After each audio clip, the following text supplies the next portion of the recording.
성경을 보면 창세기 1장 1절에 태초에 하나님이 천지를 창조하셨다라는 말씀으로 성경을 시작합니다. 하나님이 온 세상을 만드셨고 우리도 그 만드신 것 중에 하나이죠. 근데 모든 세상이 만든 것들보다 사람을 어떻게 하셨습니까? 구별하셨습니다. 무엇으로 구별하셨습니까? 하나님의 형상을 따라 만드셨죠. 다른 거는 그냥 하나님이 그냥 만드셨지만 사람만은 하나님의 형상을 따라서 만드시고 그 안에 생기를 불어넣으심으로 세상과 다른 존재임을 구별하셨습니다. 그런데 사람이 죄를 짓고 나자 하나님의 형상을 잃어버리게 됐고 세상과 이 사람이 구별되지 않는 존재가 되어버리게 됩니다. 죄를 짓고 나자 이 아담과 하와가 어떻습니까?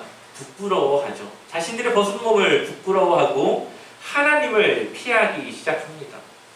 그래서 하나님이 그들을 부르지만 그들이 하나님을 피해 숨기 시작하죠. 죄라는 것은 드러내지 못하는 부끄러움을 감추려고 하는 그러한 속성이 있습니다. 바로 이 아담과 하와를 통해서 그걸 보여주고 있습니다. 하나님을 두려워하게 되면서 하나님과의 관계가 깨지게 되었고 이전에 하나님과의 교제와는 다르게 하나님이 그들을 부르지 않고 찾지 않으면 하나님을 만날 수 없는 그러한 영적인 교제가 단절된 상태가 되어버립니다. 또 죄의 결과가 무엇입니까? 고통을 동반된 삶을 살아가게 됩니다. 남자는 수고하여 먹을 소산을 거둬들이게 되고 여자는 수고하여 고통을 감당해야 자녀를 낳을 수 있는 그러한 하나님의 저주가 생겨나게 되는 것이죠. 에덴 동산에서 쫓겨나서 이제는 땀을 흘리고 고통을 감당하며 그렇게 살아가야 되는 삶을 우리가 살게 되었습니다.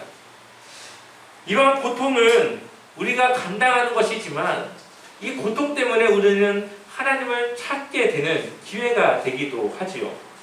그리고 죄를 사람들이 짓게 되는데 사람들을 미워하며 질투하며 하나님의 형상을 따라 만들어진 사람의 생명을 존중하지 않게 됩니다. 그 결과 가인은 어떻게 합니까? 자신의 동생 아벨을 죽이는 결과를 낳게 되어지는 것이죠. 모든 것이 죄가 들어와서 하나님의 형상을 잃어버린 결과로서 나타나는 것들입니다. 악한 행동을 가르쳐주지 않았지만 이 죄라는 것은 악한 행동을 하게끔 우리를 만듭니다. 하나님이 원치 않는 삶을 기쁨으로 받아들이고 하나님이 원치 않는 삶을 기쁨으로 감정을 느끼게 됩니다. 하나님의 형상을 잃어버린 거룩하지 못한 사람은 하나님의 마음과 그 생각을 잃어버림으로 하나님이 원치 않는 행동을 하게 되는 것이죠. 그래서 하나님이 노아의 시대 때 모든 것을 쓸어버리게 됩니다. 그리고 노아의 가족을 통해서 다시 인류를 새로 시작하게 되어지죠. 그리고 나서 아브라함을 통해 또 야곱을 통해 이스라엘이라고 하는 아주 작은 민족을 세우시게 됩니다. 그 민족을 하나님이 택하셨고 하나님의 나라, 하나님의 소유된 백성, 세상과 구별된 그러한 민족으로 하나님이 세우시기 시작합니다. 근데 그 나라가 이스라엘이 구별되어지기 위해서는 누구를 따라야 됩니까? 하나님을 따라야 되겠죠. 그러니 하나님이 이들에게 하나님의 말씀을 따라 살아갈 수 있는 율법을 주십니다. 이 율법은 사람에게서 나온 것이 아니라 하나님이 그들에게 주신 율법입니다. 사람이 만든 것으로 행하는 것이 아니라 하나님이 주신 것으로 살아가서 세상과 구별된 삶을 살아가라고 하는 하나님의 뜻이 담겨져 있습니다. 그래서 이스라엘은 거룩함을 유지해야 되고 거룩한 삶을 살아가야 했습니다. 그러한 지침서가 바로 이 레위기에 기록이 되어져 있는 것이죠. 레위기에서 나오는 이 율법의 말씀은 하나님의 거룩한 백성으로 살아가는 방법과 그것을 유지하는 방법에 대해서 말씀하고 있습니다. 하나님의 거룩함을 잃어버려서 죄인된 우리가 하나님 안에서 새로워짐으로 하나님의 뜻을 따라 살아가는 그 삶을 우리에게 말씀하고 있습니다. 우리는 이러한 하나님의 거룩한 말씀을 따라 하나님이 처음에 우리를 창조하셨던 그 모습을 회복할 수 있고 하나님이 원하시는 사람다운 삶을 살아갈 수 있게 되는 것이죠. 당시 하나님의 율법이 있기 전에도 이미 사람들은 법을 만들었습니다. 유명한 것이 바로 함무라비 법전이죠. 하나님이 이 이스라엘 백성들에게 율법을 주기 전에 이미 함무라비 법전이라는 것이 있었고, 사람들은 어느 정도 이 윤리적으로 규율적으로 익숙해져 있는 그런 상태였다고 볼 수 있습니다. 하나님이 주신 율법도 이 함무라비 법전이라던가 다른 이웃나라의 법들과 크게 다르지 않습니다. 그런데 이 초점과 관점은 좀 다르죠. 하나님이 주신 율법은 사람의 생명을 존중하는 법입니다. 그러나 다른 이웃나라의 그런 법을 보게 되면은 사람의 생명보다는 경제적인 것에 유익을 주는 그러한 법인 것을 볼 수 있습니다. 예를 들면 다른 나라 법들에서는 무단침입, 방화, 약탈, 도둑질, 이러한 다른 사람들의 그 손해를 끼쳤을 경우 생명으로 그것을 갚아야만 한다고 하는 법이 있었습니다. 그런데 하나님이 주신 율법에는 그러한 물질적인 손해를 한 것 때문에 사람의 생명을 빼앗는 법은 없습니다. 사람의 생명을 빼앗았을 때에, 다른 사람의 생명을 내가 고의로 해쳤을 때에 그때에만 하나님이 그 사람의 생명을 취하게 되죠. 왜냐하면 하나님의 형상을 따라 만들어진 존재는 귀한 것이고 하나님께 그 생명의 권한이 하나님께 있기 때문에 우리가 함부로 할 수 없기 때문에 그렇습니다. 그런데 다른 나라 법에서는 살인에 대해서 다른 경제적인 물질로 대신할 수 있는 법이 있었다는 것이죠. 그러니 사람의 목숨을 돈으로 살 수 있었다는 것과 같은 것입니다. 그러니 하나님이 주신 율법과 그때 당시에 다른 법들과의 차이가 있었다라고 볼 수가 있죠. 그러므로 하나님의 율법은 사람이 사람답게 살아갈 수 있도록 우리에게 주시는 그런 율법이라는 것을 우리가 기억해야 됩니다. 죄로 인해서 하나님의 마음과 생각으로 우리가 살아가지 못하니까 무엇이 죄인지, 또 우리가 어떻게 살아가는 것이 하나님의 뜻인지를 이러한 규율을 통해서 알려주시는 겁니다. 이것을 통해서 세상과 구별되어지게 되고 그렇게 거룩하게 되는 것이죠.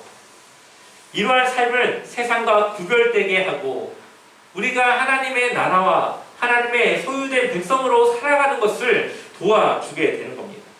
우리 한번 레위기 20장 26절의 말씀을 같이 읽어보도록 하겠습니다. 함께 읽겠습니다. 너희는 나에게 거룩할지어다. 이는 나 여호와가 거룩하고 내가 또 너희를 나의 소유로 삼으려고 너희를 만민 중에서 구별하였음이니라. 아멘. 하나님이 26절을 보게 되면은 하나님께 대하여 어떻게 하라고요? 거룩하라고 말씀하고 있습니다.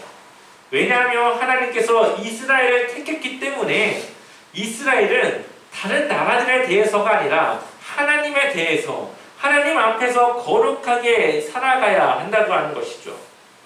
이들이 하나님의 거룩함을 유지할 때에, 하나님이 주신 이 율법을 따라 거룩하게 살아갈 때에 이스라엘은 하나님이 주신 축복의 땅 가나안 땅에서 살아갈 수가 있었습니다.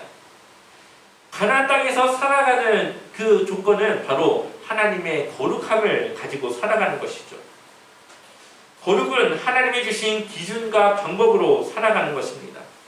하나님이 주신 기준과 방법으로 거룩해지는 것입니다. 22절을 보게 되면은 너희는 나의 모든 규례와 법도를 지켜 행하라. 그리하여야 내가 너희를 인도하여 거주하게 하는 땅이 너희를 토하지 아니하리라. 이들이 하나님의 그 거룩을 잃어버리고 하나님이 주신 그 율법을 따라 살아가지 않았을 때에는 그 땅이 어떻게 한다고요? 토해낸다. 그 땅에 살지 못하도록 그들을 버린다. 결국 바벨론의 포로가 그것 때문에 일어난 것 아니겠습니까? 이 가나안 땅은 아브라함이 정착했던 곳이고 또 그의 후손들이 정착하여 살아가던 곳입니다. 그런데 이제 요셉의 때에 흉년 때문에 야곱이 애굽으로 이주하게 됐고 잠시 그 가나안 땅을 떠나 있었던 것이죠. 그리고 하나님은 400년 후에 이스라엘 백성들이 다시 가나안 땅으로 돌아갈 수 있도록 모세를 통해 인도하고 있습니다. 근데 야곱을 통해서 올 때는 70명 정도의 가족이 왔지만 지금 이들이 다시 가나안 땅으로 갈 때는 약 200만 명 정도의 인구가 되는 하나의 민족, 나라가 지금 이루어져서 이동을 하고 있는 것이죠. 그들이 가나안 땅에서 살 수 있는 유일한 방법은 하나님의 율법을 따라, 하나님의 그 율례를 따라 살아가는 것이었습니다. 한마디로 그들이 거룩해야 한다고 하는 것이죠. 그들은 다른 나라들과 구별되어져야만 했습니다. 그것이 하나님이 그들을 선택한 이유고 그들이 하나님 앞에 선택받은 이유였습니다. 자, 레위기 18장 3절 말씀을 읽어볼까요? 레위기 18장 3절 말씀 같이 읽어보겠습니다. 너희가 거주하던 애굽 땅의 풍속을 따르지 말며 내가 너희를 인도할 가나안 땅의 풍속과 규례도 행하지 말고. 아멘. 애굽 땅에서 거주할 때에 애굽에서 행했던 풍속 중에 하나는 바로 근친 간의 결혼이 허용됐다는 것입니다. 그런데 하나님은 율법을 통해서 그것을 하면 안 된다라고 지금 그것을 금지하고 계신 것이죠. 애굽에서 살았던 이 이스라엘 백성들이 얼마나 애굽 그 일에 적응이 되어 있겠습니까? 아마 이들에게 있어서 근친 간의 결혼은 잘못된 것이라고 생각하지 않았을 겁니다. 그런데 하나님은 이들이 이제는 달라져야 한다라고 말씀하고 있죠. 그들이 그동안 생활했던 생활 양식이 아니라 하나님이 정해주는 이 생활 양식을 따라 살아가야 된다고 하는 것을 그들에게 가르치고 있습니다. 또한 가나안 땅의 풍속과 규례도 행하지 말라고 말씀하고 있습니다. 가나안 땅에서 행하는 이방신을 위한 제사는 늘 음란함과 연결이 되어져 있습니다. 또한 사람을 제물로 드리는 제사도 드려졌습니다. 모두 하나님이 싫어하는 것이고 하나님이 금지하는 것들입니다. 그러니 하나님은 그냥 단순히 이방신을 섬기지 말라는 것이 아니라 그들을 섬김으로 그들이 음란한 생활을 하지 말고 그러한 문화를 따라가지 말라고 말씀하고 있는 것이죠. 이러한 잘못된 생활 풍습들이 레위기 18장과 19장에서 이야기하고 있는 것들입니다. 그리고 오늘 우리가 보는 20장에서는 그 두 장의 내용을 요약하면서 그것을 어겼을 경우, 하나님의 율법을 지키지 못했을 경우 어떠한 결과가 나타나는지를 지금 보충 설명을 해주고 있습니다. 그러니 우리가 하나님을 믿는다고 하는 것은 우리의 생각으로 살아가는 것이 아니라 하나님의 말씀으로 살아가는 것이죠. 아마 하나님을 알지 못했던 다른 사람들은 세상이 더 익숙할 겁니다. 세상의 문화가 뭐 그리 잘못됐냐라고 말할 수도 있습니다.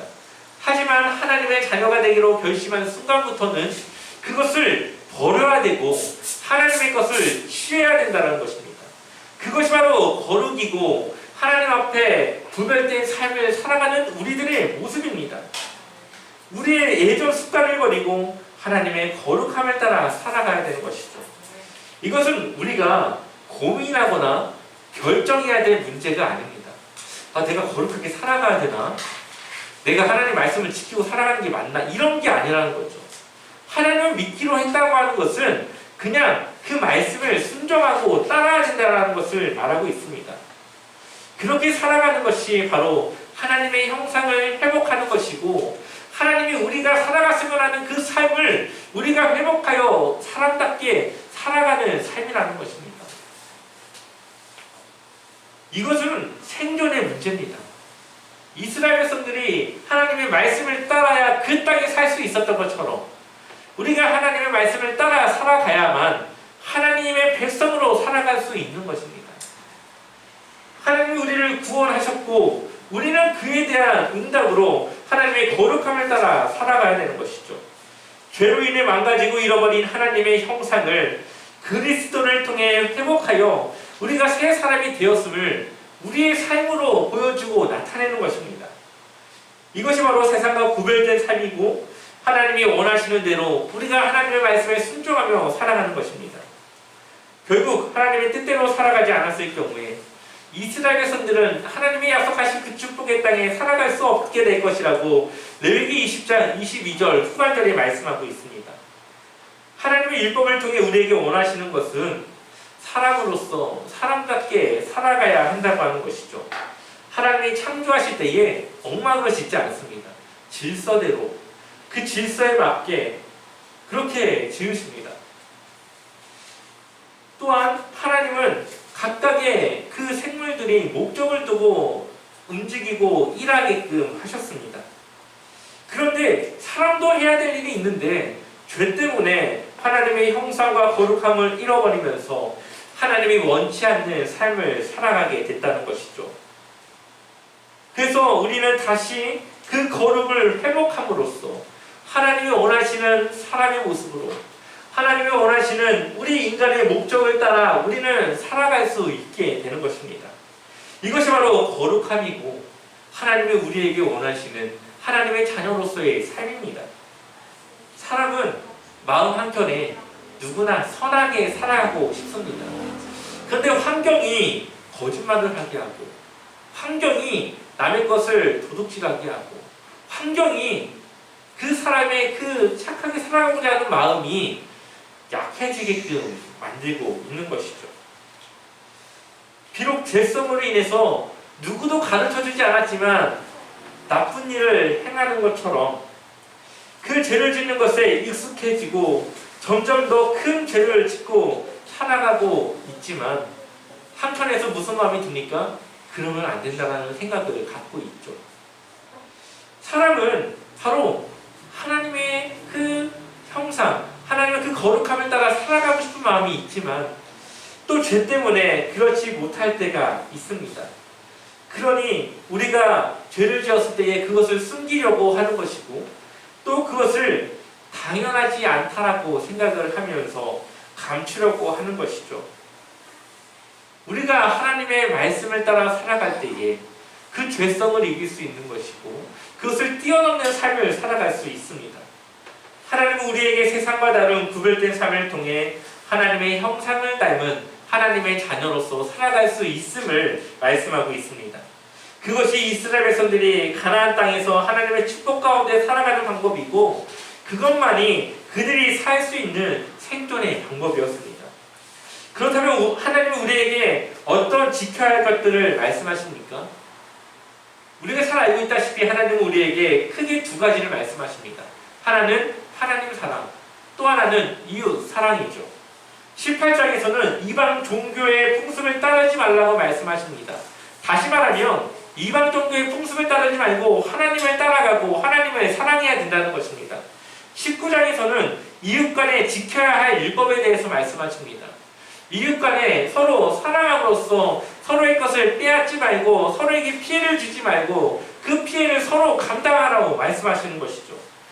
거룩이라고 하는 것은 하나님 앞에서 거룩한 것이지만 그것이 나타나고 하는 것은 이웃 간에 이 사람들 간의 관계 속에서 그 거룩함이 나타나는 것입니다. 그래서 내가 세상의 사람들과 다른 하나님의 자녀임을 나타내고 보이는 것이죠. 율법에 대한 오해는 율법이 죄를 짓고 난 이후에 그것에 대해서 어떻게 후속 조치를 취할 것인가에 대해서 초점을 두고 있다 생각하는 사람들이 있습니다. 하지만 하나님이 주신 율법은 죄를 짓고 난 이유가 아니라 죄를 짓는 것을 방지하는 것에 목적이 있다라는 것입니다. 우리가 흔히 무엇을 말하죠? 율법을 하면은 눈에는 눈, 이에는 이라고 말을 합니다. 내가 눈을 다쳤으면 상대방도 눈을 다치게 해야 된다라고 그렇게 말씀하고 있다는 것이죠. 물론 그것도 맞습니다. 내가 눈이 다쳤으면 상대방도 똑같이 눈을 다치게 해야 합니다. 그런데 하나님이 이 율법에 대해서 주시는 목적은 바로 그러한 후속 조치가 아니라 선제적으로 그것을 기억하고 죄를 짓지 않게 하는 것에 목적이 있다는 것이죠. 예를 들면 제가 화가 나서 누군가를 때렸습니다. 그래서 눈을 다치게 했습니다. 그런 율법에 빗대어 보면은 제 눈은 어떻게 해야 됩니까? 그 사람과 똑같이 만들어야 되겠죠. 그 사람이 아팠던 것처럼 저도 아파야 할 것입니다. 그런 것들을 생각하고 미리 그것을 생각하여서 타인에 대해서 아프게 하지 말고 타인의 것을 손해보지 않게 그것을 내가 빼앗지 않도록 하라는 것이죠. 결국 그것이 나에게 돌아올 것이니까. 그래서 나도 아프기 싫어하는 것처럼 상대방도 아프기 싫어한다고 하는 것을 기억함으로써 상대방에 대해서 배려하고 그를 이해하고 서로 간에 사랑으로 이해하며 살아가도록 하는 것이 바로 이 율법에 들어있는 그 마음입니다. 그래서 내 이웃을 내 몸과 같이 사랑하라고 하는 것은 내 몸이 다치는 것이 싫으면 다른 사람의 몸도 다치지 않게 해야 된다고 하는 것을 말씀하고 있는 것이죠. 내 몸이 소중하다면 다른 사람도 소중하다고 하는 것을 기억하여서 그것을 존중하고 그것을 대처하라고 하는 것입니다. 그래서 율법의 완성은 사랑입니다. 율법을 하나하나 지키는 것이 중요한 것이 아니라 내가 누군가를 사랑하고 그를 아낌으로써 배려하고 존중하는 그 태도가 벌써 율법을 지키려고 하는 그 모습이라고 하는 것이죠. 하나님은 우리에게 사랑이 무엇인지 보여주셨습니다. 예수님을 통해서 그 사랑을 우리에게 나타내 보이셨죠. 예수님은 자신을 치고 때리고 십자가에 못 박은 사람들조차도 그 죄를 용서하시기 위해서 십자가에 달리셨습니다.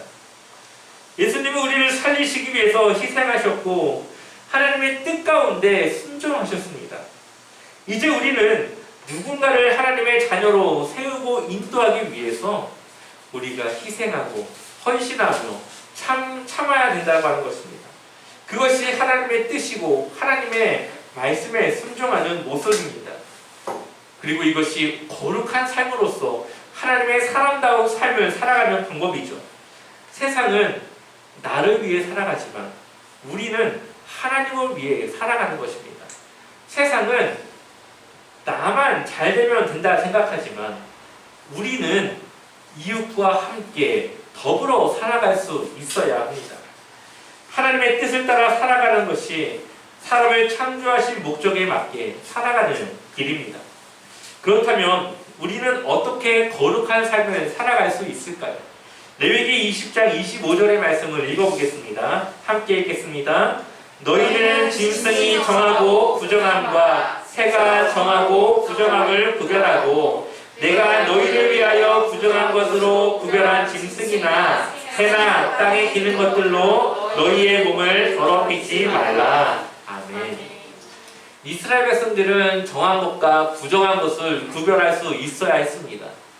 왜냐하면 그것은 그들의 거룩과 직결된 문제였고 또한 그들의 음식과도 관계된 것이었다는 것이죠. 정한 것이 무엇인지 기준이 있고요. 부정한 것이 무엇인지 기준이 있었습니다. 그 기준에 따라서 정한 것과 부정한 것이 나누어지게 됩니다. 하나님 앞에 이 정한 것과 부정한 것을 나눌 수 있는 이 기초적인 능력부터가 거룩한 삶의 시작이었습니다. 우리의 일상에서도 우리는 하나님이 뜻을 따라서 정한 것과 부정한 것을 구별할 수 있어야 합니다. 이것은 우리가 가진 기준으로 하는 것이 아니라 하나님이 주신 말씀을 통해서 우리가 해야 되는 것이죠. 때로는 우리가 말씀을 내 생각과 내 마음대로 해석할 때가 있는데 그것은 아주 잘못된 모습입니다. 하나님의 말씀 그대로 받아들일 수 있어야 되고 그 말씀이 내게 마음에 들지 않는다고 해서 이것은 이런 뜻일 거야 라고 하면서 왜곡되게 받아들이면 안 된다는 것이죠. 결국 하나님의 뜻을 우리가 분별할 수 있어야 되고 그 말씀을 따라서 우리가 무엇을 해야 되는지 분별할 수 있어야 되는데 그렇게 할 수 있는 방법은 말씀과 기도입니다. 한번 디모데전서 4장 5절의 말씀을 읽어볼까요? 함께 읽어보겠습니다. 하나님의 말씀과 기도로 거룩하여 지니라. 아멘. 우리가 거룩한 삶을 살아가야 되는데 거룩한 삶을 우리가 살아간다고 마음 먹는다고 그게 됩니까? 안 되죠. 머리로는 알지만 마음이 때로는 그것을 용납하지 못할 때가 있습니다. 때로는 생각조차 못하고 넘어갈 때도 있습니다. 그래서 말씀과 기도가 필요하죠. 말씀은 우리가 하나님의 말씀을 통해서 무엇이 옳고 그른지를 분별할 수 있는 이성적인 능력을 키우는 겁니다. 기도는 내가 알면서도 하지 못하는 나의 마음을 돌려놓는 것입니다. 그래서 내가 머리로 이해한다고 해서 그 마음이 동하지 못할 때에 우리는 기도를 통해서 우리의 마음을 바꾸고 우리의 결단의 모습을 바꿀 수 있는 것이죠. 예수님이 하나님 앞에 왜 그리도 기도했을까요?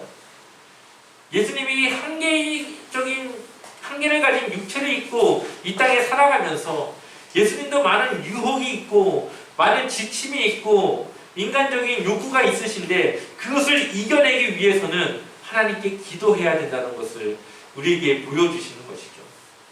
아무리 성경이 머리에 많다고 하더라도 기도로서 우리의 마음을 변화시키지 않고 우리의 생각을 바꾸지 않는다면 우리는 거룩함보다는 거룩함과 멀어진 삶을 살아갈 수밖에 없습니다. 우리는 예수님 또한 자신의 그 거룩한 삶을 위해서 기도하셨다는 것을 기억해야 합니다. 하나님의 뜻을 이루기 위해서 예수님도 그 기도하기를 쉬지 않았다는 것을 기억하면서 우리는 기도하며 하나님의 말씀을 또한 묵상하며 우리의 삶이 어떻게 살아가야 되는지를 돌아봐야 하는 것이죠. 그래서 하나님의 지식과 하나님의 마음을 우리가 갖춰야 합니다. 이 두 가지를 통해서 우리는 거룩한 삶, 하나님의 사람다운 삶을 살아갈 수 있게 됩니다. 거룩이라고 하는 것은 입으로 보여주는 것이 아닙니다. 말만 그럴듯하게 한다고 우리가 거룩한 것이 아니죠. 그렇다고 행동만, 마음은 그렇지도 않으면서 생각은 그렇지도 않으면서 행동만 뭔가 잘하는 것처럼 사람들 앞에서 보여준다고 그것이 거룩이 아닙니다. 거룩은 하나님 앞에서 보이는 겁니다. 옆 사람에게 내 거룩함을 보이는 것이 아니라 하나님 앞에서 나의 거룩함을 보이는 것이죠. 그래서 우리의 생각이 하나님과 일치해야 되고 우리의 마음이 하나님의 마음을 담아서 하나님의 뜻을 따라 행할 수 있어야 하는 것입니다. 그것을 위해서 우리 안에 성령님을 보내주셨잖아요.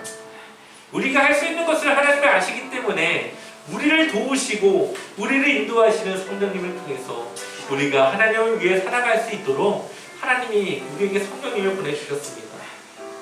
또한 하나님의 보좌 우편에서 예수님은 우리가 하나님의 자녀다운 삶을 살아갈 수 있게 해달라고 늘 중보하며 우리와 함께하고 계십니다. 우리가 하나님의 거룩함을 따라 살아가는 것이 하나님의 백성으로 살아가는 것이고 하나님의 형상을 회복하여 하나님의 뜻을 이 땅 가운데 이뤄나가는 그런 삶입니다. 날마다 하나님 앞에 기도하시고 말씀을 또 통하여서 하나님을 알아가시는 그 삶을 통해 늘 주님의 거룩한 자녀, 주님의 나라, 하나님의 소유된 백성으로 살아가시기를 주님의 이름으로 간절히 축원합니다.